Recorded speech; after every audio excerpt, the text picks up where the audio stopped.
नमस्कार दोस्तों, आप सभी लोगों का हमारे इस प्लेटफॉर्म पर स्वागत है। आज हम लोग इकोनॉमिक्स में बेरोज़गारी और गरीबी को यहाँ पे कवर करने वाले हैं। क्लियर? तो अगला जो हमारा सेशन होगा वो होगा अनएम्प्लॉयमेंट का, बेरोज़गारी का। क्लियर? तो बेरोज़गारी में हम क्या क्या पढ़ेंगे? बेरोज़गारी पढ़ेंगे कि बेरोज़गारी क्या होती है, बेरोज़गारी के प्रकार को पढ़ेंगे। ठीक है, उसके बाद इस सेशन में हम लोग ये 2 टॉपिक्स कवर करने वाले हैं। इसके बाद हम गरीबी पढ़ेंगे और कुछ हम की पॉइंट्स को भी देखेंगे। क्लियर? लेकिन आज हम लोग जो है ये 2 टॉपिक्स कवर करते हैं। क्लियर? चलो भाई, अब समझते हैं बेरोज़गारी क्या होता है। बेरोज़गारी बेरोज़गारी उस स्थिति को संदर्भित करती है। हमने जो पीपीटी है इंग्लिश और हिंदी दोनों में बनाया हुआ है। ठीक है, तो जिससे जो इंग्लिश मीडियम के लोग होंगे उन्हें भी समझने में और इस पढ़ने में आसानी होगी, और बाकी हिंदी मीडियम वालों के लिए तो है ही। ठीक है, तो बेरोज़गारी क्या होती है? बेरोजगारी उस स्थिति को संदर्भित करती है जहां किसी देश के लोगों को अपनी आजीविका कमाने के काम नहीं मिलता। मतलब किसी भी देश में आजीविका के लिए काम न मिले, जब सक्रिय रूप से रोजगार की तलाश कर रहे व्यक्ति को काम नहीं मिल पाता तो इस स्थिति को ही बेरोजगार कहा जाता है। ठीक है, बेरोजगारी अक्सर एक अर्थव्यवस्था के स्वास्थ्य के एक उपाय के रूप में प्रयोग किया जाता है। क्लियर? तो बेरोज़गारी क्या है कि अगर कोई व्यक्ति काम की तलाश में हो और उसे काम न मिले तो उसी को क्या कहते हैं? बेरोज़गारी कहते हैं। बेरोज़गारी देखो 2 क्षेत्रों में डिवाइड होती है, जैसे ग्रामीण बेरोज़गारी ग्रामीण क्षेत्रों में, शहरी बेरोज़गारी शहरी क्षेत्रों में। क्लियर? उसके बाद हम क्या है, ग्रामीण बेरोजगारी को हम 2 प्रदेश में बांटते हैं, 2 क्षेत्रों में। एक होता है मौसमी बेरोजगारी जिसको हम सीजनल अनएम्प्लॉयमेंट बोलते हैं। एक होता है अदृश्य या प्रच्छन्न बेरोजगारी। क्लियर? उसके बाद शहरी बेरोजगारी जो होती है उसे भी 2 क्षेत्रों में विभाजित करते हैं। एक होता है औद्योगिक बेरोजगारी इंडस्ट्रियल अनएम्प्लॉयमेंट, एक होता है शिक्षित बेरोजगारी एजुकेशनल एम्प्लॉयमेंट। ठीक है, इंडस्ट्रियल एम्प्लॉयमेंट जो होता है उसको हम 4 सेक्शन में डिवाइड करते हैं। क्या क्या?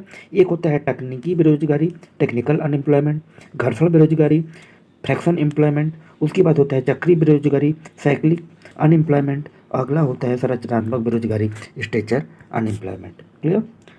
आप लोगों को ये बेरोजगारी समझ में आया? ग्रामीण स्तर पे बेरोजगारी और शहरी स्तर पे बेरोजगारी किस हिसाब से डिवाइड किया गया है।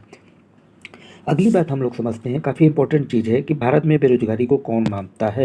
Who major unemployment in India, Bharat में बेरोजगारी को कौन मानता है?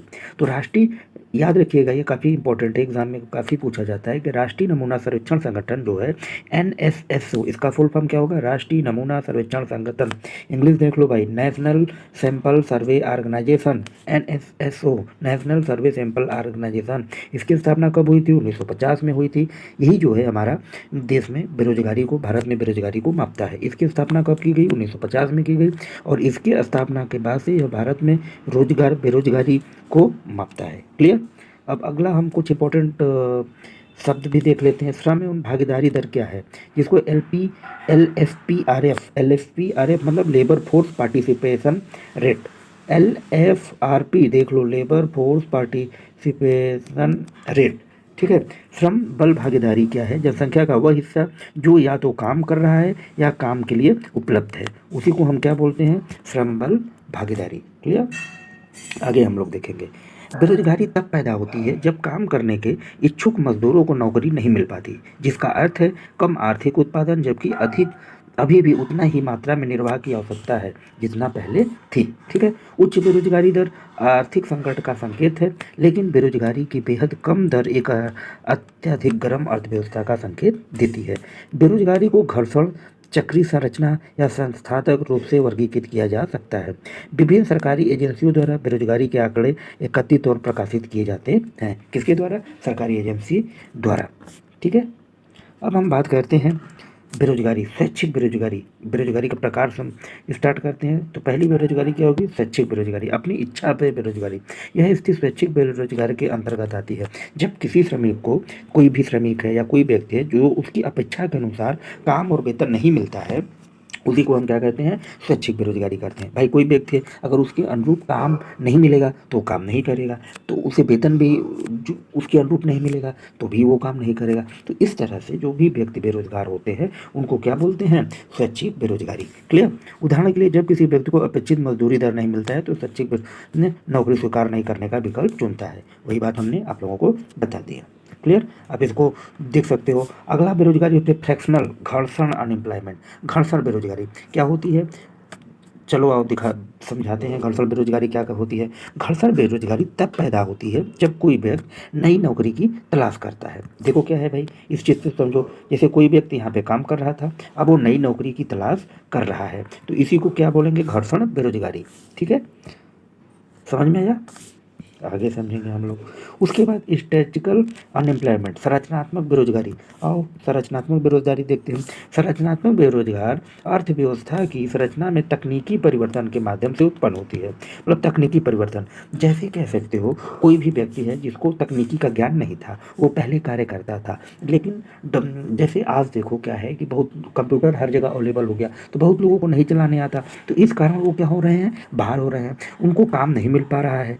ठीक है, लेकिन इसके पहले वो करते थे, कंप्यूटर का ज़रूरत नहीं थी, मतलब वो समय के अनुसार अपने आप को बदल नहीं पाए। ठीक है, इस कारण ये बेरोजगारी उत्पन्न होती है। तो ये कह रहा है संरचनात्मक अर्थव्यवस्था की संरचना में तकनीकी परिवर्तन, कोई भी तकनीकी परिवर्तन हुआ और उसका नॉलेज न होने के कारण क्या होती है, ये बेरोजगारी उत्पन्न होती है। संरचनात्मक बेरोजगारी हो गया। अगला हम देखेंगे संस्थागत बेरोजगारी। संस्थागत बेरोजगारी वह बेरोजगारी है जो अर्थव्यवस्था में दीर्घकालिक या अस्थायी संस्थागत कारकों को प्रोत्साहन से उत्पन्न होती है। क्लियर, क्या होती है, प्रोत्साहन से उत्पन्न होती है। ओके, न्यूनतम मजदूरी, उधार, सामाजिक लाभ कार्यक्रम, ये सब जो है हमारे संस्थागत बेरोजगारी के अंतर्गत आते हैं। क्लियर, अब हम देखेंगे चक्रीय बेरोजगारी, साइक्लिक अनएम्प्लॉयमेंट। चक्रीय बेरोजगारी क्या होती है, क्लियर। देखो चक्रीय बेरोजगारी एक आर्थिक मंदी के दौरान बेरोजगार श्रमिकों की संख्या में भिन्नता को संदर्भित करती है। बेरोजगारी की अवधि के दौरान बेरोजगारी बढ़ जाती है और आर्थिक विकास की अवधि के दौरान अर्थव्यवस्था में गिरावट आती है। मतलब मंदी के समय आने वाली जो बेरोजगारी होती है उसी को हम चक्रीय बेरोजगारी कहते हैं, साइक्लिक अनएम्प्लॉयमेंट। ठीक है, जैसे मंदी के दौरान चक्रीय बेरोजगारी को रोकना और कम करना अर्थशास्त्र के अध्ययन और विभिन्न नीतिगत संसाधनों के उद्देश्य के पीछे एक प्रमुख चिंता का विषय है, जो सरकारें अर्थव्यवस्था को प्रोत्साहित करने के लिए व्यापार चक्र के तहत काम करती हैं। क्लियर, अब हम आगे से देखेंगे प्रच्छन्न बेरोजगारी क्या होता है। प्रच्छन्न बेरोजगारी वह बेरोजगारी है जिसके तहत लोग काम करना शुरू कर देते हैं, जिसके तहत लोग काम करना शुरू कर देते हैं लेकिन उत्पादन प्रक्रिया में किसी तरह से योगदान नहीं कर रहे हैं। यदि ऐसे श्रम बल से काम से हटा दिया जाए तो उत्पादकता पर कोई प्रभाव नहीं पड़ेगा। जैसे भारत में कृषि क्षेत्र इस तरह के बेरोजगारी का सामना कर रहे हैं। ठीक है, कृषि से भाई कृषि में काम कर रहे हैं लेकिन उसमें पैदावार नहीं बढ़ रहा है, उत्पादन पे कोई फर्क नहीं पड़ रहा है अगर उनको निकाल दिया जाए, तो इस तरह की जो बेरोजगारी होती है उसी को प्रच्छन्न बेरोजगारी कहते हैं। क्लियर, अब हम आते हैं खुली बेरोजगारी। वो यहाँ पे क्या है, किसी भी व्यक्ति को कोई भी काम की आवश्यकता हो, वो काम नहीं कर रहा है, बैठा हुआ है, तो उसे काम की आवश्यकता हो, तो ऐसे इसी को हम क्या बोलते हैं, खुली बेरोजगारी। नीड वर्क, किसी को भी काम की आवश्यकता हो उसी को हम खुली बेरोजगारी बोलते हैं। अब होता है सेशनल अनएम्प्लॉयमेंट, मौसमी बेरोजगारी। ये देखो कृषि पे सबसे ज़्यादा लागू होता है सेशनल अनएम्प्लॉयमेंट। मौसमी बेरोजगारी, जब लोग वर्ष के किसी विशेष समय अवधि के दौरान बेरोजगार हो जाते हैं, कोई भी समय अवधि हो, किसी भी समय अवधि के दौरान क्या होते हैं, बेरोजगार हो जाते हैं, इसे मौसमी बेरोजगारी कहा जाता है। जैसे इसका प्रभाव ज़्यादातर कृषि पे देखा जाता है, क्या है, ऋतुओं और मांग में बदलाव के कारण उत्पन्न होती है। उदाहरण के लिए भारत में खेतिहर मजदूरों को आमतौर पर साल में 7 से 8 महीने काम मिलता है और बाकी साल क्या रहते हैं, ये बेरोजगारी रहते हैं। इनको क्या किया जाता है, सेशनल बेरोजगारी, मौसमी बेरोजगार। क्लियर, अगला हम देखेंगे तकनीकी बेरोजगार।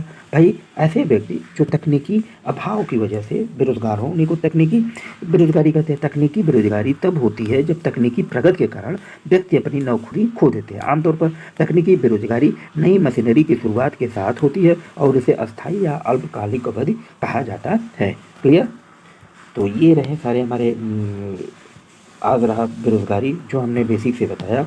ठीक है,